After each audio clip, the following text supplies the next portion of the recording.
Gunfire. Friday. What's going on? Yeah, what is going on? I wanted to clear up something. I complained a bit on Facebook. No, I didn't complain. I just said that this isn't working. I've got one foot on a step and one off. Hold on a minute. That's better. Both feet on the terra firma. I said that I seem to spend the whole day. I drag myself out of bed. I get up and look forward to my coffee. Get up, have my coffee, and spend the time waiting to eat and trying to stay awake, and so I spend the rest of the day trying to stay awake. That's how it felt yesterday. That's how I felt yesterday. Felt a little bit like that today. And somebody suggested that I need to get my thyroid checked, and yeah, that's possible. And but a couple of people worried about what we're eating. Someone said, are you still eat on one meal a day? Well, no, we're not on one meal a day. We have a main meal a day, and then we have other food, but we are still doing the time limited eating. And there's two things really. The first thing is that I'm hungry, obviously, because when I wake up I'm up at 6 in the morning. I've not eaten for 12 hours, so I'm hungry. And I'm not going to be eating for another 4 hours, so I'm hungry. But there's a difference between being hungry and going hungry. And as you can see, we're certainly not going hungry. We eat, at the moment, I'm probably opening our eating window at midday again because I'm hungry. So we're eating about midday and we're closing around about 6 o'clock. So we have a 6-hour eating window during which time we can eat what we want. We don't go silly. We have a main meal. We had a main meal. The other thing was proteins and vegetables. Yesterday we had the rest of the meat, the lamb stew that I'd added lentils and chestnuts to, and we had it with broccoli and cauliflower. So very healthy main meal. And then I don't remember what happened in the afternoon, and then we had toast for supper for our last meal at about 6 o'clock. There might have been something else I can't remember, but I'm not sure. But that is good enough, isn't it? It's good enough, and we feel satisfied. We're not feeling hungry once we start eating. Mark doesn't really feel hungry. I mean, that's another problem, is that he doesn't feel pain either. So he rarely feels in pain, and he rarely feels hungry, and that's not fair. It's not fair, but that's the way it is. So we're not going hungry. We are hungry, and there's a big difference. There are people around, people in the world who are hungry, going hungry, and don't have, at the end of a certain period of time, the idea that they'll have some food. They don't know when they're going to have more food. We're certainly getting all that we need for our daily requirement of fuel, and I just wanted to say that. The other thing I wanted to say about what we're doing is the time limited eating, is that our bodies were never meant to graze. We were never meant to graze.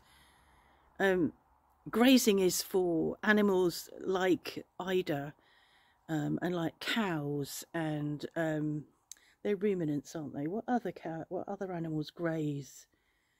I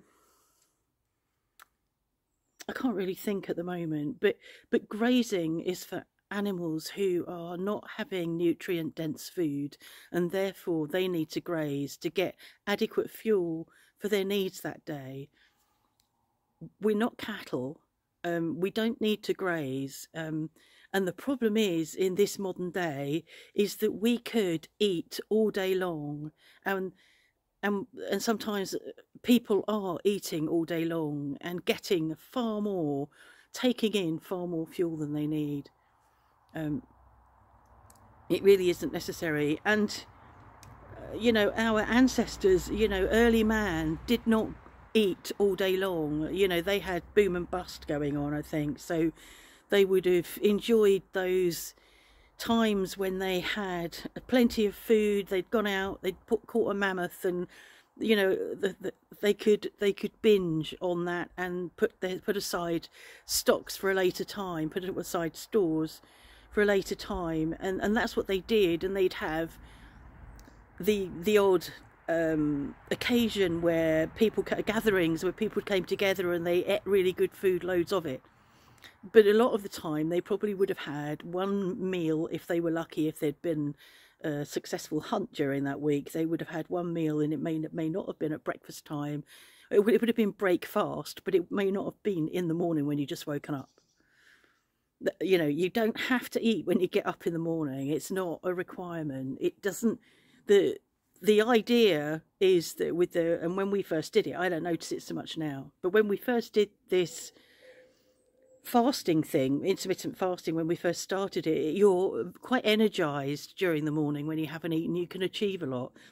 As time's gone on, we don't feel like that, but I think other stuff has come along and got in the way of that for us. But most people report that they have more energy when they're not putting food inside them.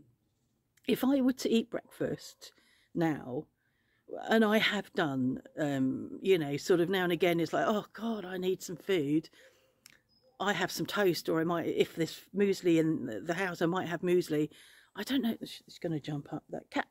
I don't feel good. I feel groggy, and I actually then feel hungry soon afterwards, which is why I struggled with the whole having breakfast and waiting for lunch thing, because I was hungry. So if I'm hungry when I've eaten breakfast, I'd rather be hungry and not have the breakfast. And it did make a difference to me years ago when I first started. It's not now. My body's obviously slowed down. So I wanted to come up with an analogy of how the time-limited eating works. I'm not sure I've quite sussed it yet, or give you a good analogy. But if you imagine that your body is the freezer and the fridge and the pantry, so you've got all of your needs inside your body, just like you've got all that you need inside your fridge and your freezer and your pantry. And each day you go to those containers of food and come out with something that you're going to make into a meal, and you make a meal. And with the time-limited eating, you do that, and then your body, if it needs more fuel during the 18-hour gap, it has to go back to the freezer, fridge or pantry to bring out more food to make more fuel. And your body's my body, but you know, your body is carrying a lot of extra fuel, and so your body can go and fetch that from the stores. What we've got into a habit of doing is that we have a lot of food in the fridge, the freezer and the pantry, and we go shopping. We go shopping and we bring more food and put it in the fridge, the freezer and the pantry, and we make food, but we're not actually impacting much on the stores. And that's actually true in real life, as well as if I was eating more often than that 5-hour window. So we're not making much impact or headway into the stores that we have. So in your body's not getting a chance to deal with what you've put in it for your main meal. It starts to deal with that, it starts to digest it, and I think the old thing was that it takes 5 hours to digest your meal. Your body starts to digest it, but then you start putting more stuff in for it to get on with, and it doesn't get a chance to finish that whole process. It doesn't get a chance to clear out the crap. It doesn't get a chance to clear out all the bits left over in your gut microbiome, which is called, it doesn't get a chance to autophage. Is it autophage? Which is what cells do. You know, cells autophage. I think it's the white cells autophage. They mop up all the bits of dead cells in the blood and all the bits of dead cells and clean them up, which is an important part of what goes on during 24 hours in your body. And your body doesn't get a chance to do that if you keep putting food in. So that's why we're doing it. And we've been doing it a long time. We've been doing it nearly 7 years. I can't imagine doing it any different. I wish it had made a much bigger difference to us over that 7 years. I certainly, I haven't weighed myself the last couple of weeks really, but I know that the top of my belly feels much more comfortable, much flatter. You know, if I'm sitting down, I'm not feeling like bloated. So something's working. I think, you know, if we were to, the thing about the fasting is that you don't limit yourself in terms of what you can have to eat. So you're not denying yourself. There's a book called Delay, Don't Deny. You're not denying yourself. So during your open window, you're not denying yourself. You're not counting calories. You're not saying, I can't have this, I can't have that.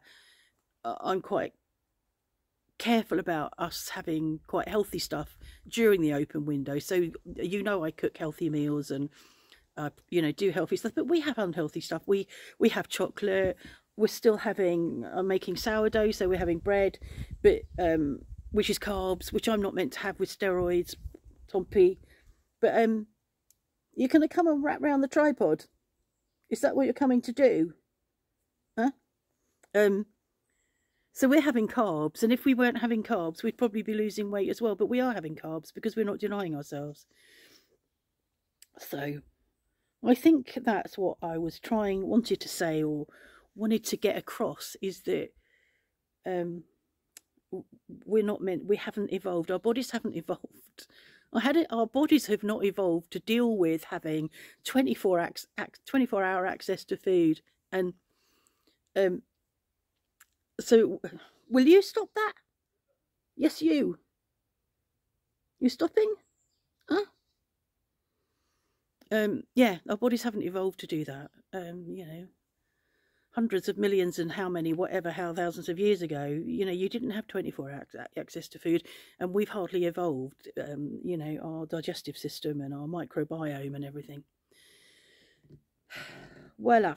It took me till 2 o'clock to get warmed up. I've been cold. So yes, I do need to get my thyroid checked out. I've been cold I haven't had this on, mind you. I took this to Canada.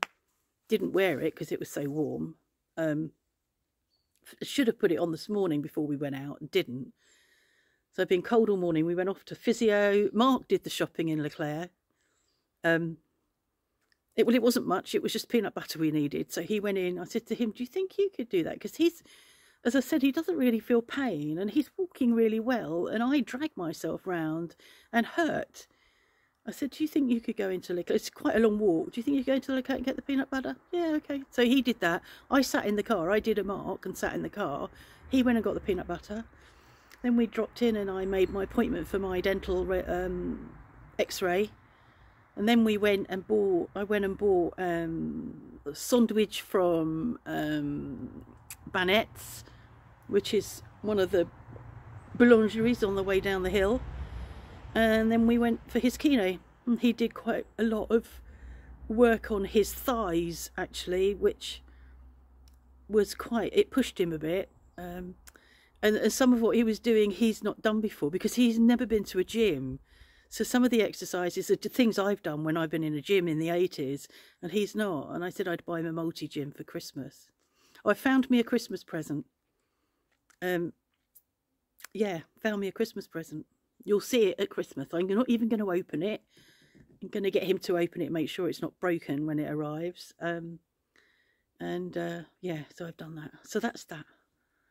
That's it for today. And now I'm going to go back in because it's quite raw out here. I don't know what the temperature is because the sender over there is not working. But when we were out this morning before midday, it was 6.5, and it doesn't really feel like it's moved more than that. I'm going back into the warm house where the cat's been stretched out, haven't you? So I pick you up.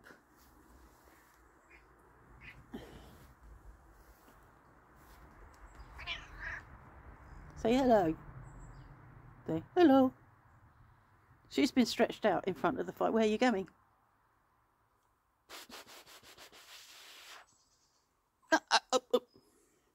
Yeah. Laid out on the tiles. We come back after a cold, busy morning and she's laid out on the tiles. Not sure who has the better life at the moment. Okay. Have a nice Friday or whatever day it is.